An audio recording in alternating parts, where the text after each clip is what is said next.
I'd always had this kind of attraction to going to Africa. I felt like, you know, a lot of people in the West, they go and explore the world, but I don't feel like Africa's explored so much. And also, when, you know, I looked and seen that nobody had ever run from the true north to the true south before, that's a massive pull, because it's, you know, the opportunity to be the first to do something, which is cool. Namibia is full of amazing people, whether local or visiting. Join us for the conversation, where we discuss these incredible projects, interesting topics, and what makes Namibia so special. We are in for a real special treat this evening, and it's quite a big honor for me myself as well to welcome in the Gondwana studio tonight Mr. Russ Cook. Thank you, guys. Thank you for having me. Real pleasure to be here. Russ came a long way, literally speaking, to be here tonight. Yes. I think, and I predict, by the time that this conversation goes out, Russ, I think this would be big. And just in a nutshell, Russ is running the entire length of Africa, and he's reached Windhoek now. In fact, he's north of Windhoek already, and it's been a huge success so far, and such a beautiful story. But Russ, if I may, I think let's start a bit with context and start with yourself and where you grew up and your story in a nutshell. Yeah, cool. So yeah, my name's Russ. I'm from the UK. I'm from a little town. Well, it's quite a big town actually, down south, called Worthing. Yeah, I'm 26. I've been running marathons for probably around 6 years or so, but I've been on an interesting journey to get me to this point. I wasn't always a runner, so you know, it's been a wild journey, and it's an absolute pleasure to be here in Windhoek and to be hosted by you guys. I was saying to you before we started that I think Namibia might just be the friendliest country I've ever been to. So yeah, it's been crazy already. Thank you for the kind words, Russ. So when I saw for the first time, on social media this a couple of weeks back, there's a group of guys attempting to run being the first human being yourself to attempt this to run across the entire length of Africa.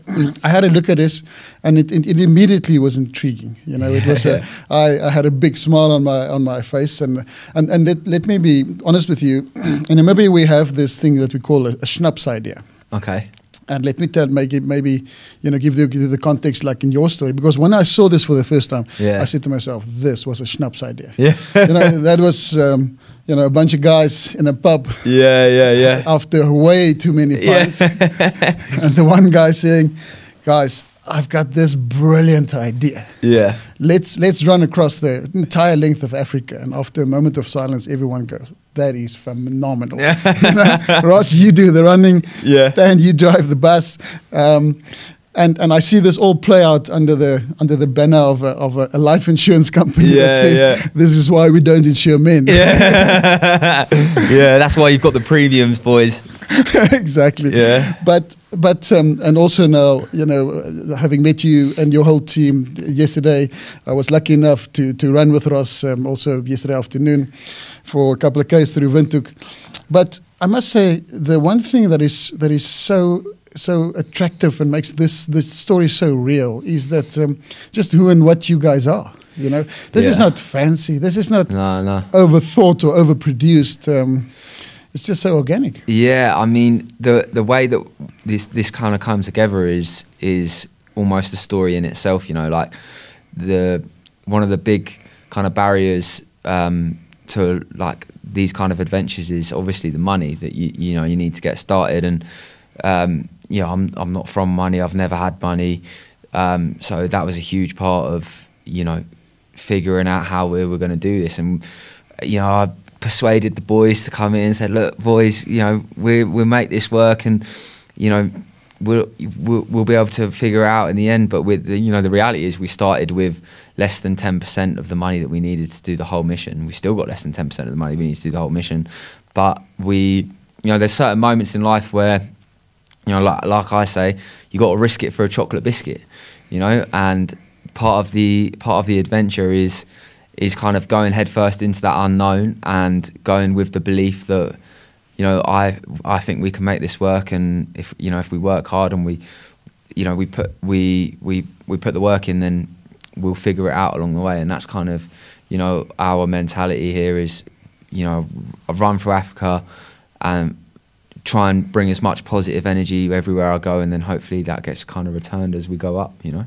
And that's been the case so far. It's been an amazing experience. We have this saying at Gondwana that we always want to keep it real. Yeah, and you guys are so real. You know, it's a bit of a beat up van. It's it's an old van. Yeah, I saw your nutrition is pretty much based on garage pies and some fizzy drinks. Yeah, you know, and we live in a world with so much fakeness. You know, especially on social media and all those things, and maybe elite athletes that would try something like this with all these sponsors and maybe a physio on board and a nutritionist and all those things. But this is fueled by, like I said, garage pies. And, and let's see what happens. I was at the River Lodge this morning. Unbelievable place. And I had yogurt and fruit and carrot cake. I love how the British says yogurt. Yogurt. That is just the best. I'm so glad you repeated it twice. Yeah.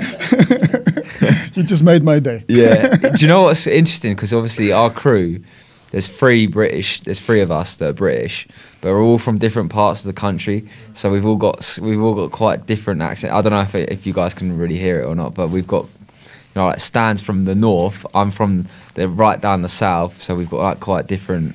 We speak quite differently, but then it's always hard to tell. Like I can't, you know, you guys are probably be massively offended by this, but I think the Namibians and the South Africans kind of sound pretty similar, you know? Yeah. No, we do, absolutely. No, at all. No, we do, absolutely. Yeah, I mean, that's what I speak a lot to the boys as well about how important I think authenticity is, and I always say, you know, in the hierarchy of values, authenticity is number one. And it doesn't matter what the cost of that is, you know, whether that means that we don't sign a sponsor because we don't think it's authentic, or, you know, we start the mission with like no money and we have to, you know, and I always say, you know, film everything, you know, we want to tell the story of how it actually happened. And, you know, so far the story is that I do eat garage pies, and sometimes I don't wake up, you know, with you know, I don't have a physio, I don't do my stretching sometimes, or I don't have massages. I just, you know, we get up and we try and make it happen the best we can with what we've got. It's important to tell that story in as real way as possible, you know. I think the world is so hungry for that. You know, I think we're also tired of everything that's so overproduced and fake and for the wrong reasons. And I think your foundation is so authentic, because this is not about Russ. You know, this is about this adventure and the purpose behind it. Yeah, I mean, it's about so many things. You know, I think. Obviously, we're raising money for two charities that are really important to me as well.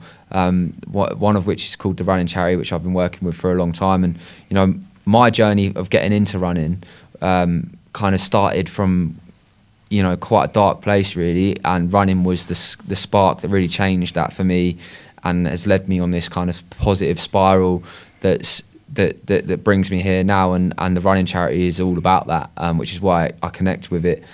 Connect with the Running Charity so much. You know, it's like we try and help young people from disadvantaged backgrounds that are going through hard times, and use running and adventure and you know, fitness as the little spark that can kind of ignite a positive spiral. Because, you know, I always say that, you know, it's the smallest of positive actions that can ignite that. You know, so whether that's, you know, someone is getting someone out the door to walk around the block for the first time in a few months, or, you know, maybe it's getting round for a park run for a 5K or whatever it is, you know, like it just, you know, takes a little bit to get that going.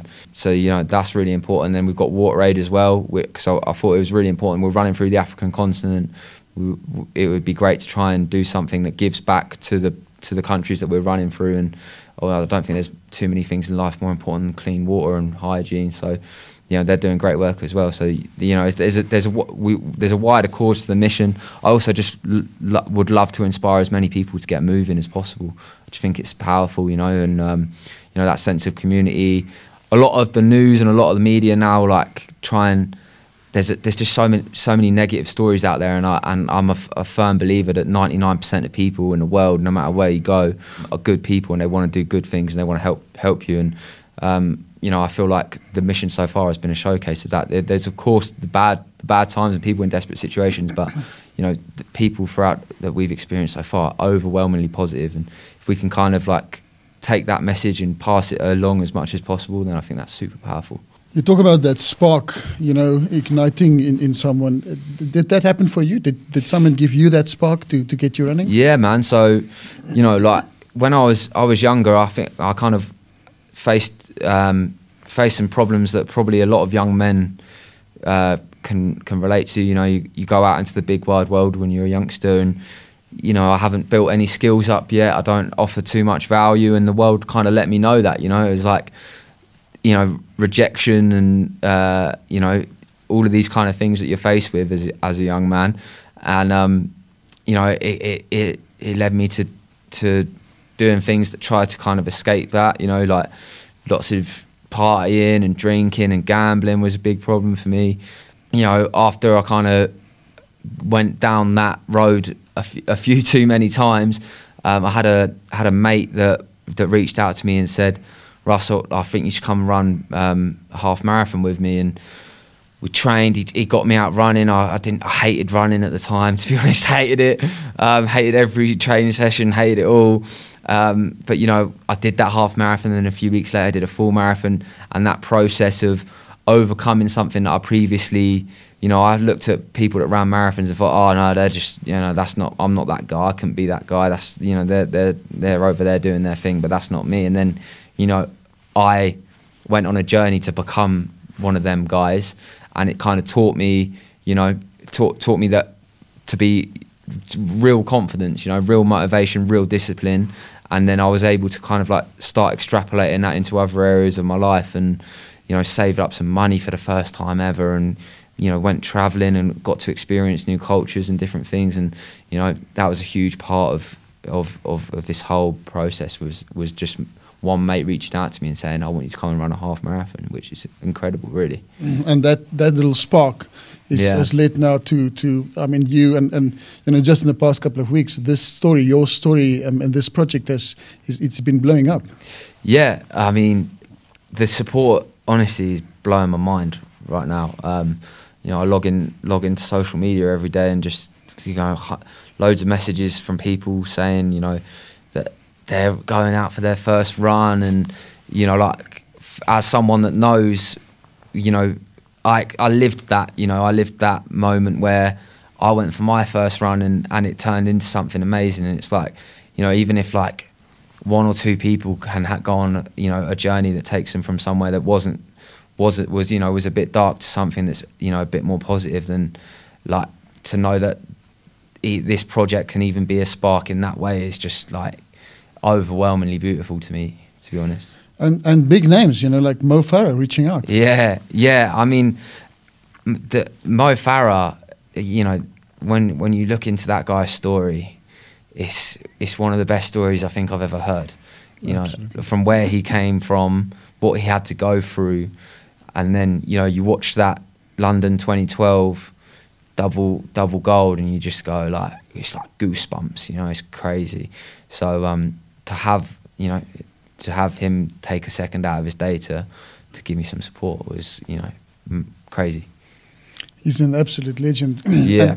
But I think that goes to show in terms of the power of this beautiful story that you are telling, essentially telling with your feet. One foot in front of the other every single day, and, you know, I get to experience the entire African continent through my own eyes and my own feet, which is, you know, a blessing, man, total blessing.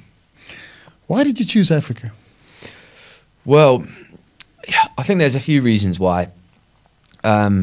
I ran from Asia to London in 2019, and then after I did that, I was kind of looking at the map of the world and thinking, you know, what would be a cool one to do next. And I saw Africa. My first thought was, cool, that's big, big continent that, you know, and there's a lot going on there. But I'd been to Africa before. I'd been to Kenya and Egypt, and that I was massively inspired in both of those countries by people that I'd met there and the journeys that they'd been on. So like I'd always had this kind of attraction to go into Africa. I felt like, you know, a lot of people in the West, they go and explore the world, but I don't feel like Africa's explored so much. I think people kind of have these preconceptions of, you know, like Africa being like rogue and dangerous, and I kind of thought that, you know, I bet there's a different story going on there than what everyone else kind of, you know, portrays.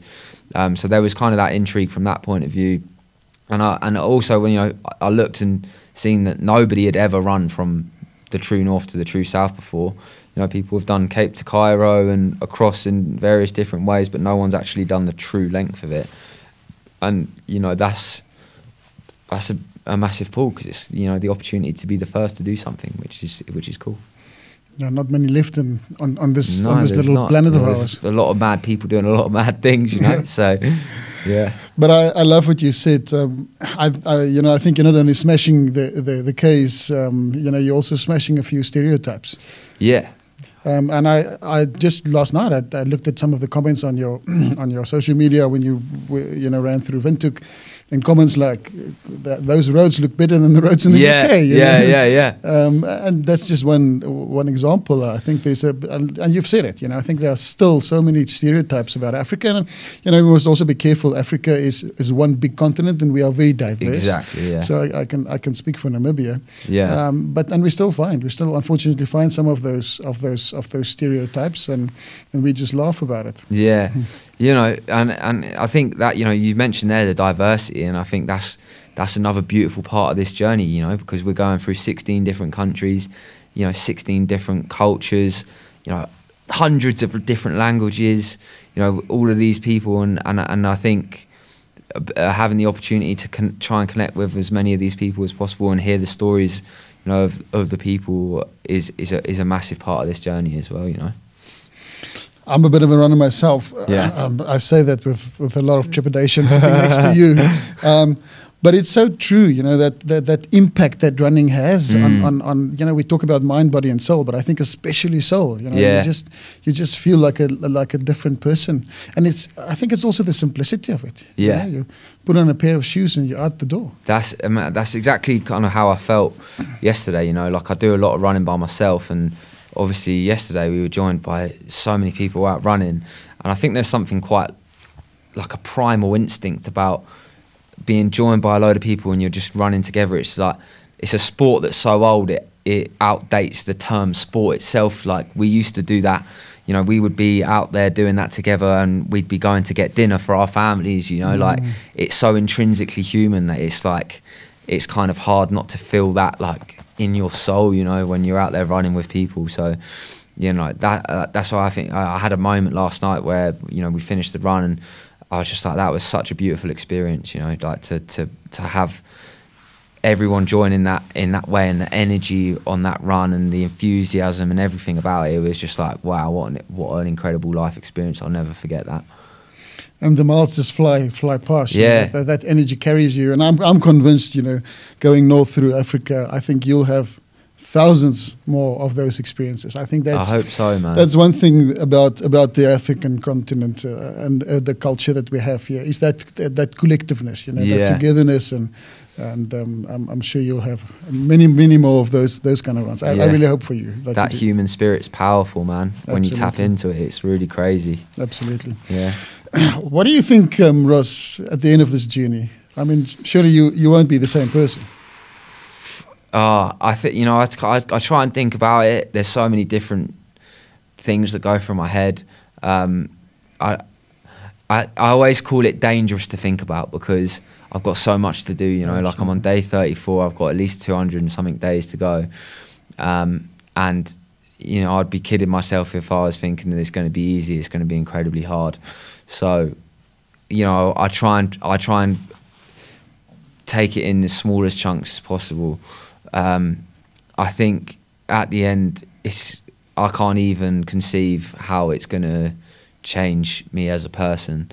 But hopefully, you know, I'll be able to go back to the people I love at home and have a chance to spend some quality time with them, and, you know, we'll see what happens after, man. On average, how far do you do every day? So I think I'm averaging about 55 kilometers at the moment per day. We're going to try and up it. We're going to try and up it as we go. You know, like I needed some time for my body to adjust at the start. You know, it's also the biggest time where you're at risk to injury because you kind of go 0 to 100. You know, you just bang up straight to mileage. So kind of took a little bit of time to ease myself in, and now my body's feeling pretty good and I'm adjusted to the mileage. So going to start cranking it up a little bit. Surely, if you know, when you get up in the morning, you know, the body might, every now and then at least, it must be sore, it must be stiff. Yeah. What gets you out that door? Mate, do you know what, like, in terms of, you know, people ask me, like, what keeps you motivated every day? But I think one of the beautiful things is that I'm not taking any rest days, and I've said I'm not taking any rest days. So, you know, a lot of the time when you, and I'm guilty of it, I'm more guilty of this than I'd care to admit, but a lot of the time when you're training for something you don't like, if you have the option to have a rest, then it's always kind of lurking there in your mind. You think like, oh, should I go to the gym today, or should I run? Like, I don't have to, so maybe I shouldn't. Or like, you'll give yourself an excuse to not do it. You'll make up a reason why you can't do it today. But I don't have that. You know, I don't have that lurking in my head because I know that I have to do it. You know, it doesn't matter how I'm feeling, what injuries I've got, what excuse I might manage to fathom up in my head. I know that I have to get out the door and I have to run as far as I can that day. So it's not really a case of like, oh, am I motivated today? It's a case of like, well, you can you know, get on with it, or you can drag your heels and be miserable. But I know which one I'd rather do, you know. So I just get on with it, man. You know, you have the bad times, obviously, the hard times, the times where you don't want to do it at all. But through my experience of doing this for a hot minute, I know that the good times roll around pretty soon after. So, you know, I try not to get too bogged down in the moments where I'm like, oh, I can't be bothered. You just don't give yourself a choice. There is no choice, you know, like, I've pinned myself into a corner for a reason, because I don't want that little corner of my brain to be like, rest day, rest day, rest day, rest day. So I say no rest days ever, and now it's not. And now that little corner just has to go. Dare I ask you, what after this? I don't know, man. I kind of mentioned it earlier. Like, you know, I've got a girlfriend at home.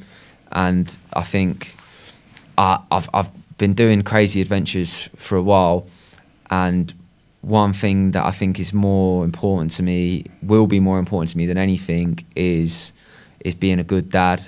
And, you know, I'm excited to make that happen, and you know, being a good husband in the future, and being a family man. You know, like, I think that's probably one of the most powerful things that we can do in this world, is bring life into it, and you know, nurture that in the best, but to the best of our ability. So I don't think, you know, I will take that job as seriously as I take this job that I've got now. You know, and I'm excited to transition into that part of my life at some point.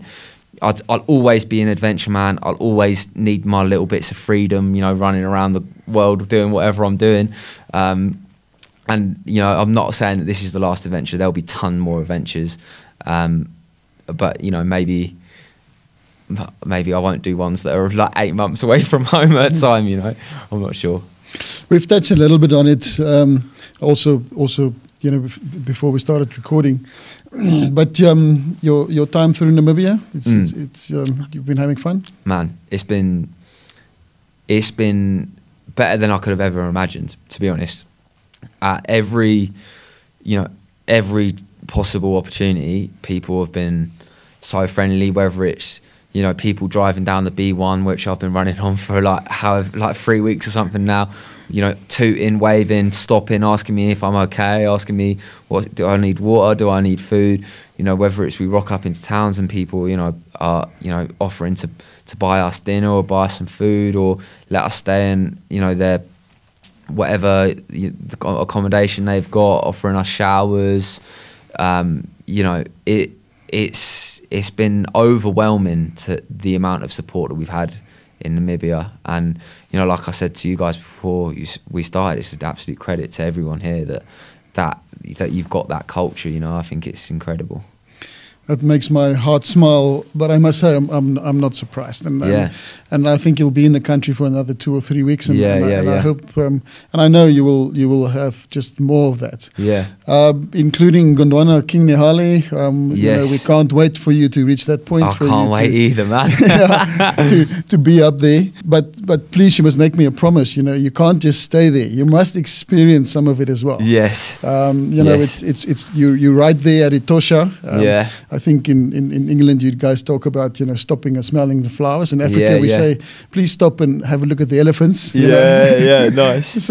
So when you're up at King Nehale, you know, we've got a private waterhole there, which is part of the concession. Amazing. With the community. And we'll make sure that you get an hour or 3, you know, into the park and go and experience that'd be incredible. The Namibian wildlife as well.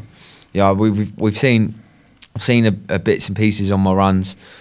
Seen a few baboons and zebras, and you know, that's pretty exotic from where I come from. You know, we're used to just a couple foxes and maybe some dogs and some house cats, and that's about it, mate. So you know, it's been crazy already, but you know, the chance to go and see some elephants would be really cool. And again, we've touched on it before we started recording.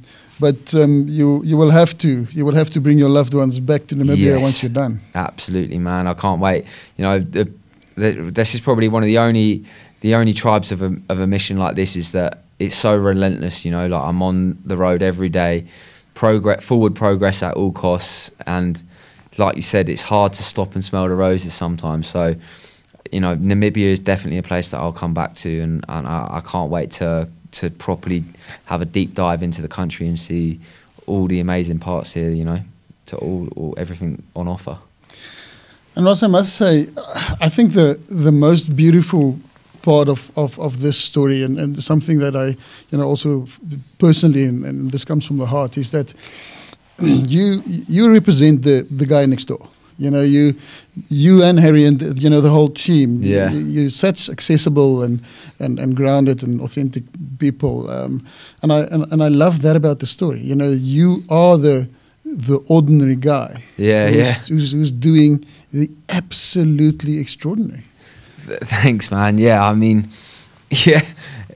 we are. You know, I do come from pretty normal background, you know, so I just think it's cool that, you know, that we get to do this. I think a lot of the time, especially in the UK, adventure is quite a middle class or an upper class pursuit, and you know, it's one of my big aims in life is to make the adventure, make the story, make it more accessible to everyone. So, you know, hopefully, with what we're doing here, we kind of showing people that, or you know, we're trying to kind of crack that door open a little bit more, and make adventure more accessible for everyone, you know.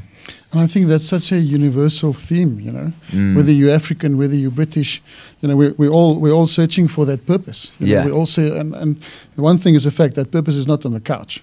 You know? So even if you, I honestly think that you're underestimating the impact. You know, it's beautiful, the charities that you, and please go and have a look at the running charity and all the others on Ross's on the hardest geyser. By the way, I'll get to the geyser now, but. I think you will be touching millions, if not hundreds of millions of lives because of that spark that you spoke about. You know, that spark of maybe I must just go and walk down the street. You know, maybe in a week's time I can run around the block, and who knows what can come from that. Yeah, I mean, it's kind of it's overwhelming to think about, you know, but and I know that running is not going to be for everyone. You know, some people, the last thing they're ever going to do is running, but I always think, you know, if people are getting after it, no matter what way it is, you know, like for me, it's I'm on road smashing tarmac all day long, but for other people, you know, it might be cranking out that essay or writing that bit of music that they said they were going to do, or drawing that painting, or, you know, whatever it is.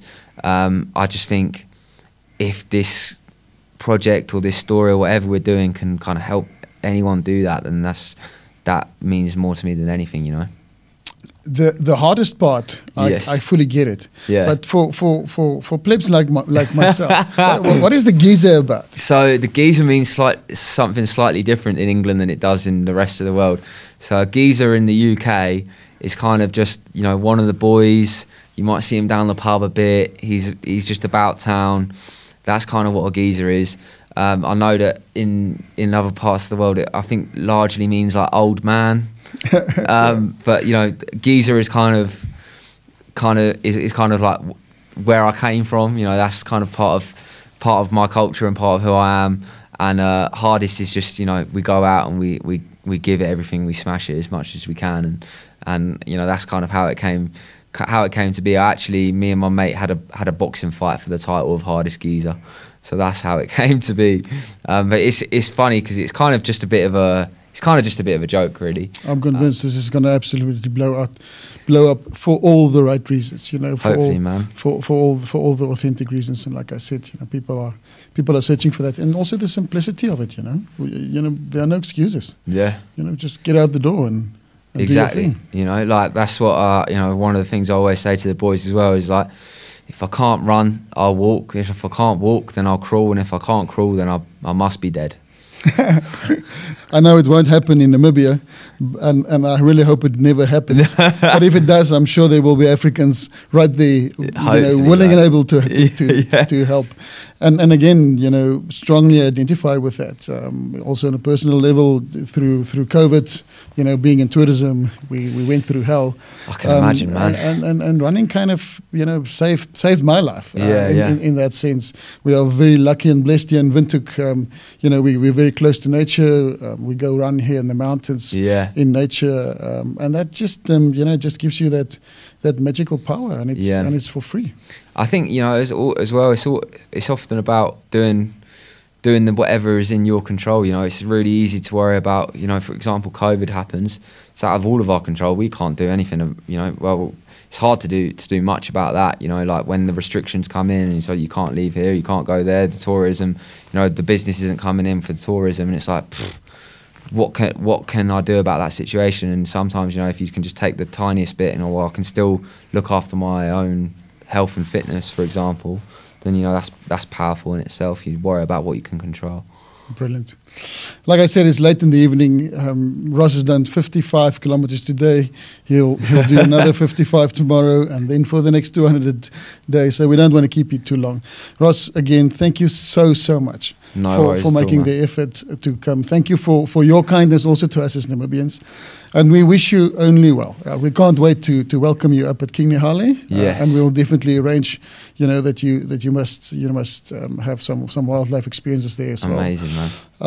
And we only wish you all the goodness, you know, health, fitness, fresh garage pies. You know, yes. Not too many uphills. The uphills, man. Namibia's been pretty flat though, I've got to say, so that's good. That's another great reason to come to Namibia for running. Absolutely. Nice and flat.